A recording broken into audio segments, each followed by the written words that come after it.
Why, hello everyone, Spencer here, also known as ScreenSpeak, and in today's video, this is my F1, the movie, spoiler review, so without further ado, let's discuss.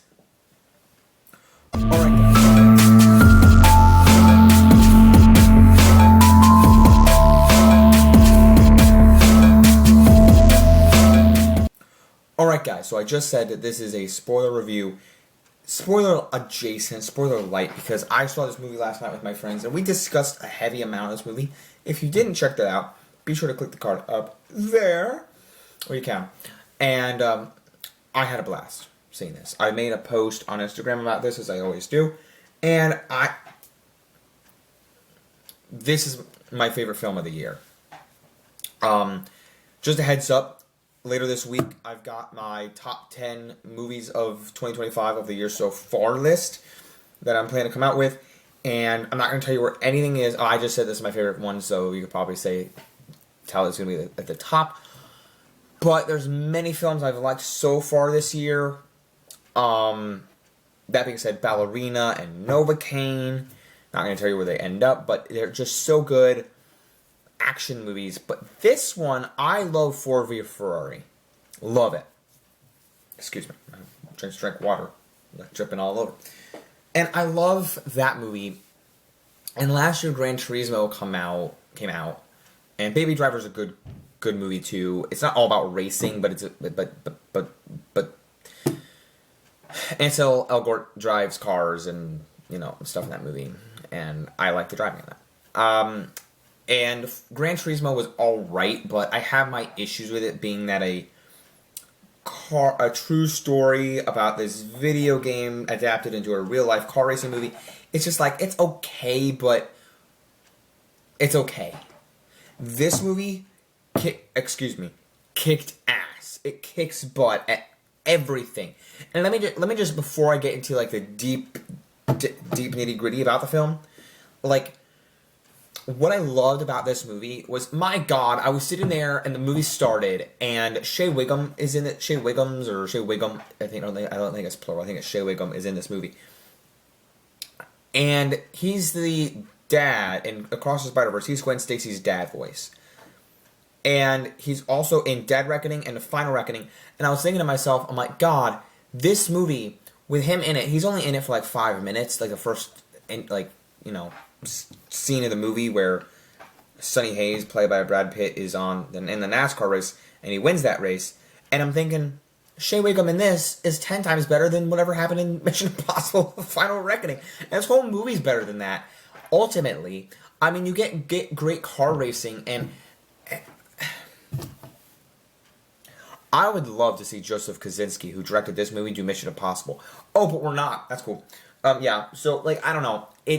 I'm not trying to compare this movie to The Last Mission Impossible. I just really didn't like The Last Mission Impossible for various ongoing reasons. I sound like I'm, making it sound like it was a failure, but it just didn't resonate with me all that well. I'm sorry. As a big Mission Impossible fan. But this film resonated with me so much, and I saw this in IMAX. I saw this in IMAX with my friends. I saw How to Train Your Dragon, the live-action one in IMAX, and I was pleasantly surprised. I was blown away. People can moan and complain about live-action remakes, but I love that in IMAX. This in IMAX was gorgeous for the sound design, the soundtrack by Hans Zimmer. And like I was talking about with my friends last night, that the characters, there's character growth, the character and story progressions, and I was never bored. Excuse me. That the driving car racing moments felt earned, and every character got, time to shine. And it wasn't really anything cringe, like my friend Michael was talking about, most of the stuff, or there were moments where stuff could have been cringe, but they kept it kind of lower the bar for what could have been even extra cringe. So I kind of liked I understood his point of view, and I agree with that. Carrie Condon as Kate was great. Brad Pitt's character was just phenomenal. And another point I want to bring up before I continue is that Ford v Ferrari was a true story. This isn't. Nothing, it doesn't mean that one's better or this one's better. I do, although, like this one a little more. It kind of goes back to the whole Mad Max thing. I didn't see Fury Road in theaters, and I saw Furiosa in theaters. And I was like, well, Furiosa is just better because I like the sound design. This one, I never saw Furiosa in IMAX, but for the theater experience in IMAX, F1, I'm saying right now, is better to me than Ford v Ferrari. Now, James Mangold did that movie, and that was good as well.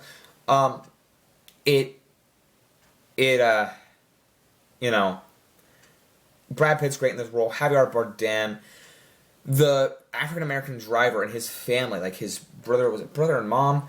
It was emotional. There were some great emotional beats in here. I mean, I didn't get like upset, like a cry or anything, but there was also some good comedy. There was some good like emotional moments. There was some good comedy, some like chuckles and laughs in there. And I was thinking like the Marvel humor, like Guardians of the Galaxy 3 is not my favorite. It doesn't resonate with me at all. Like what they did here, like okay, Mission Impossible and then like Guardians 3. This movie is way better than both of those. It knows the pacing. This movie, F1 had the pacing down so well. Had the action there, like the tense driving moments. Like I was on the edge of my seat the whole time. Like, all right, my heart was pumping the whole time. Who's gonna win? What's gonna happen? There's some devastation in the car race in throughout the movie. There's like 3 big like car crashes. I'm not gonna tell you what happens specifically, even though this is like a spoiler review, but I actually try to keep it lowered. I just try to say there's like 3 separate car crashes, and I don't know. My friend said, Michael's like, I wish it was like only 2 instead of 3. I said it works for the basis of the movie. If like there's character growth, and I was never bored. So if it was a really dragged out 10-minute scene, like oh no, this guy flipped his car, and so flipped his car, and now we're doing like a 15-minute thing in the hospital, I probably wouldn't have been bored as hell. But since it's like condensed down to like 5-ish minutes, and then we're going on to the next race, and we're talking and doing this and this and this, and it wasn't like super fast, but it was cut at a nice pace. It wasn't like we were spending 15 minutes in the hospital. It was like 5 minutes, and then do this, and then this for this amount of time, and then this. I like that, as opposed to let's make a car race, race scene, 5 minutes. Let's make the hospital scene 15 minutes. It bothers me like in Mission Impossible, where the last one where they just were like, let's have an hour-long time, a chunk of time talking, and then let's have the last 2 10-minute action set pieces. Let's have this 30-minute underwater sequence for no reason at all, or the underwater scene, no talking, nothing, boring as hell. And that's what bothered me. But this film, perfection. You actually, I wasn't that focused on it, but I think there's like music in the hospital scenes and just the soundtrack overall. Really good. Really good. So the IMAX experience was phenomenal. The sound design, having Sonny Hayes win, it's just a team, like, we're saying afterwards, like, neither of the people on F1 could have won. It could have been either one to win, but I'm glad that Pierce didn't win, and that it went to Sonny Hayes, but, like, it just because then it made it even more not realistic, but like exciting to see Brad Pitt's character win, and because we both kind of got a victory in my eyes. Like Pierce was getting up there, and he's like Sonny Hayes, take the win. So I don't know. There's just character growth throughout, and I love this movie for what it delivered. It's pretty generic, but I'm not saying generic as Elio generic. I'm saying generic as a racing movie goes, but it's very high stakes. It's pretty high stakes. Like I think so. As an F1, it's just F1 the movie. Like, I loved what it was because like the trailers, I watched it. Like I'm not a sports watcher. I'm not an F1 watcher, but I'm like, I like cars. Like I mean, racing is pretty sick. Like it's dangerous. I mean, any sport's really dangerous, but realistically, this is something that I would watch way more than any other sport. And the reason for that, it's because it's cars mostly. And like hockey doesn't do much for me. I don't even want to get into sports politics. It is sports politics. But just football. I've grown up watching it. I'm like, okay, golf, kind of boring there. But I mean, car racing is very invigorating too. Invigorating is a good word.